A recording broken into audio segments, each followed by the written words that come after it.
Welcome to Privacy Effort.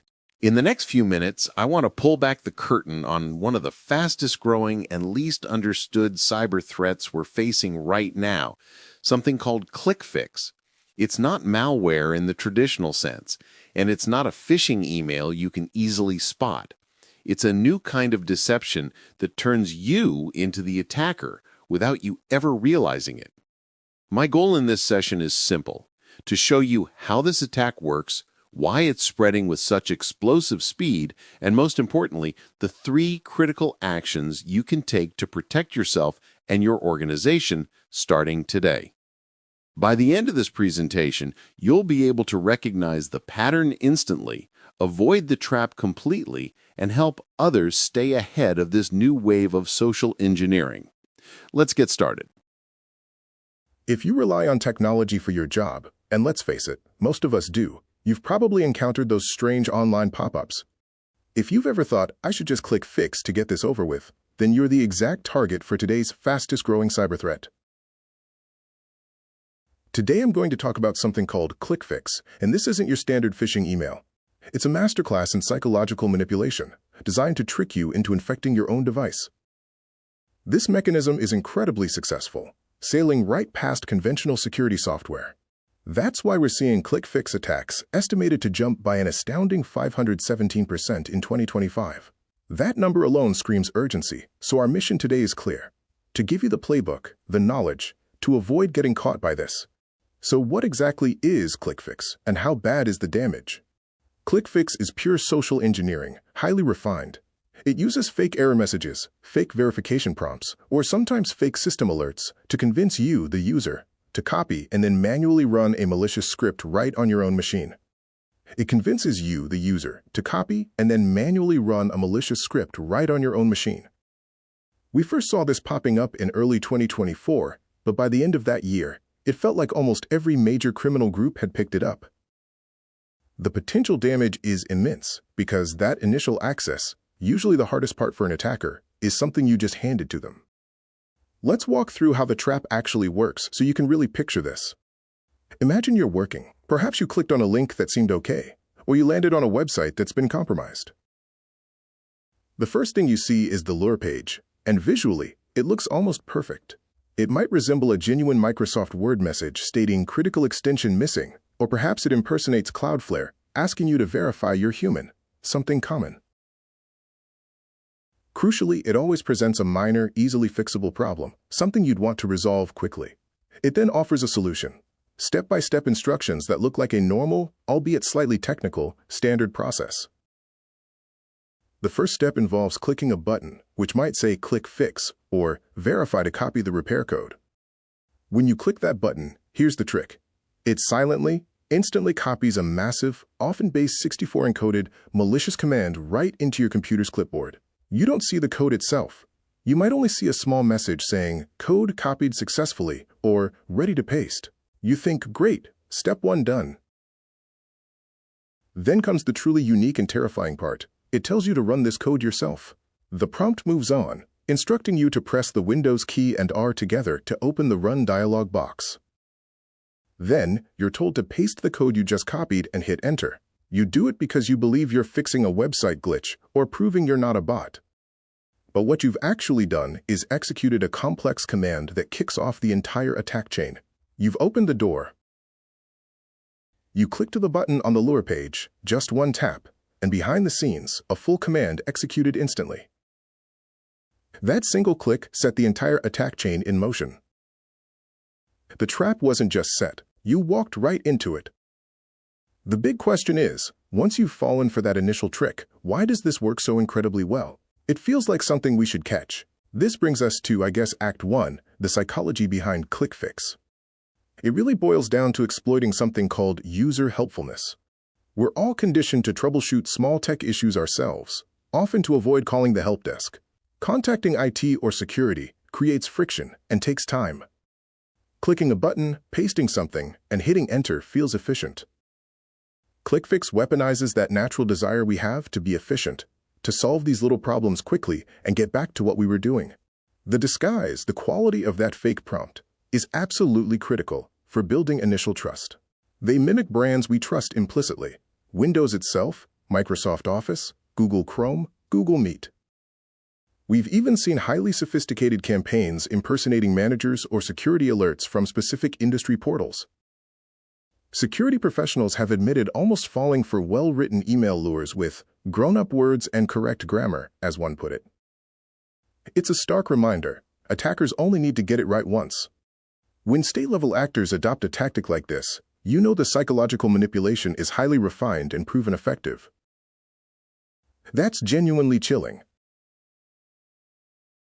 When state-level actors adopt a tactic like this, you know the psychological manipulation is highly refined and proven effective. That's genuinely chilling. Let's pivot to the mechanics of Act 2.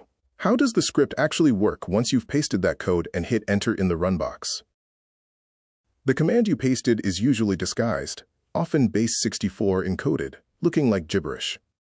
But when you hit enter, Windows executes it. What it typically does first is call a native, built-in operating system tool, most often PowerShell, or sometimes the old command prompt, cmd.exe. You might wonder, if this is malware, why use PowerShell? Wouldn't antivirus software flag that? That's the clever part of ClickFix. PowerShell is a legitimate tool, built into Windows, used constantly by administrators for managing systems and running scripts. Security software is generally configured to allow PowerShell to run because it's necessary. So the attacker is using a trusted program to do an untrusted thing. That initial command running via PowerShell often flies under the radar. Its main job is usually just to reach out to a remote server controlled by the attacker, what we call the command and control, or C2 server. The copy-paste action isn't the full attack, it's just stage 1, the trusted entry point that then downloads the real weapon in stage 2 from that C2 server. These attackers are constantly evolving their techniques to stay ahead of detection. We've seen variants pop up, like FileFix, which, instead of the run dialog, tricks you into pasting malicious code into the Windows File Explorer address bar. Yes, you can run code from there too. Then there's Download Fix, which appears if a file download fails, giving you fix instructions right there. They're constantly shifting where you paste the code, but the principle remains the same. And this isn't just a Windows thing. Mac users aren't safe either. Apple users are targeted too, quite sneakily. The lure page itself might show instructions that look like they're for Windows with the Win+R prompt, but the actual command copied to the clipboard is designed for the macOS command line, the bash shell. That script, once run on a Mac, often tries to be very aggressive about gaining higher privileges, repeatedly prompting the user for their system password, hammering them with pop-ups until they hopefully give in. That's persistent. Let's talk about the endgame then, the payload. When that stage 2 malware actually gets downloaded and installed, what is it stealing? LumaStealer is a good example of how bad it can get. The theft is comprehensive and highly modular. It goes far beyond just looking for saved passwords in your browser. It immediately starts scooping up login credentials, saved credit card details, and cryptocurrency wallet files. Huge targets now. But then it gets more specific, more invasive. It actively searches for configuration files for VPN clients like NordVPN, OpenVPN, and ProtonVPN. Stealing those could potentially give attackers access to corporate networks you connect to. It also rips data from messaging apps, Discord, Telegram, Skype logs. They're essentially mapping out your entire digital life, your access, your private conversations, and profiling your system, grabbing details like your Windows product key and information about your CPU and GPU. But here's the most disturbing bit, the detail that should make everyone listening pause. LumaStealer includes a module that can capture webcams and screenshots. Seriously. And it's not just random. It's often triggered by keywords. So if you navigate to certain websites, maybe financial sites, perhaps adult content sites, anything the malware deems sensitive based on keywords in the window title or URL, it can silently snap a picture using your webcam, a picture of you, your surroundings, whatever is happening. That is just deeply unsettling. Knowing that this whole attack hinges entirely on human action, on us clicking and pasting, we need to move to Act 3, counter strategies. The attack hinges entirely on human action, on us clicking and pasting. How do we fight back? How do we become that informed skeptic? The good news is that because it relies on tricking you, the defense starts with you. It's about education and critical thinking. We've boiled down expert advice into 3 crucial practical rules. Rule number 1. Never ever self-execute unknown code. It's that simple. If any unexpected website, email, or pop-up asks you to copy something, anything, and then paste it into an administrative tool like the Run dialog, Win+R, PowerShell, or the Mac terminal, the answer must be an immediate, absolute NO. Stop right there. You must verify externally through a separate channel. If you get a suspicious request, perhaps an email claiming to be from your bank or IT department, never reply directly to that email. Never click links or use phone numbers provided in the suspicious message itself, because those could be fake too. Instead, find the official contact information independently. Go to the company's actual website, find their official support number and call them, or walk over to your IT colleague's desk. Use a known, trusted channel, completely separate from the suspicious message. Rule number 2. Harden your environment. Basically, remove the vector. For personal use, the basics are still vital. Keep your operating system and all your software patched and up to date. Use modern browsers, especially managed ones in a business setting like Microsoft Edge with Defender Smart Screen, which are getting better at flagging these malicious landing pages. On a configuration level, the Run dialog box, Win+R, is the primary way this attack gets executed on Windows. So for advanced users, or definitely within businesses, one of the strongest technical defenses is to simply remove that vector if possible. This means disabling the Win+R shortcut or using policies to restrict its use. If your specific job role doesn't actually require you to use the Run dialog regularly, and many don't, then disabling it or limiting PowerShell use only to staff who genuinely need it physically stops this entire ClickFix mechanism dead in its tracks. Stage 2 never even gets a chance to start. NIST even recommends limiting PowerShell access. That's really practical advice. If you remove the tool they rely on, you break their process. Finally, rule number 3. Implement and rely on layered security tools. First, you absolutely need good quality antivirus or endpoint protection running, specifically with real-time or on-access scanning enabled. This gives you a chance to catch the malicious payload if it manages to get downloaded in Stage 2. Even better, potentially, is having network protection enabled, often part of endpoint security suites. Network protection works earlier in the attack chain. It can block the connection to the attacker's C2 server domain in the first place. If the initial script can't phone home to download the main payload, the attack fizzles out right there, so it stops the download before it happens. And of course, underpinning all of this, use multi-factor authentication, MFA, everywhere you possibly can, on your email, banking, social media, everything. Even though some sophisticated attacks try to find ways around MFA, it still makes stolen passwords significantly less useful to attackers. These 3 rules seem very clear.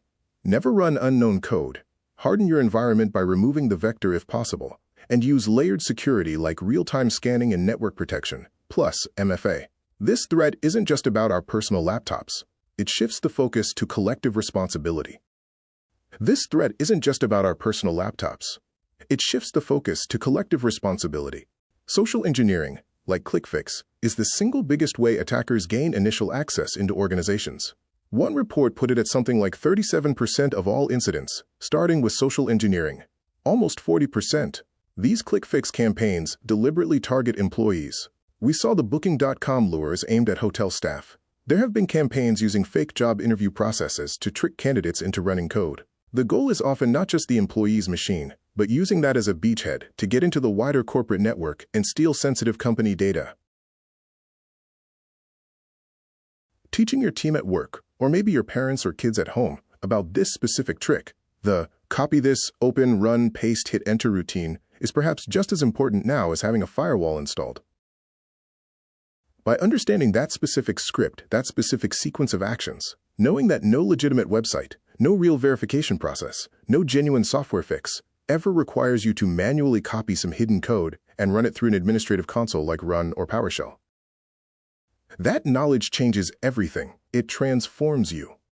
You stop being just a passive user, maybe a slightly worried user.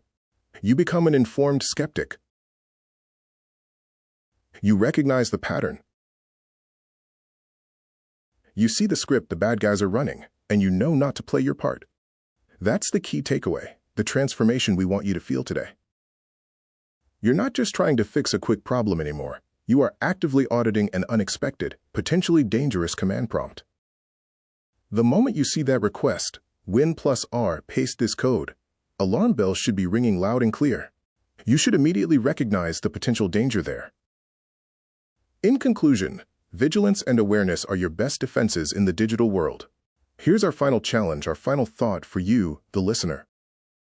ClickFix works so well because it hijacks our basic human impulse to solve problems quickly, efficiently, and perhaps even bypass a bit of hassle.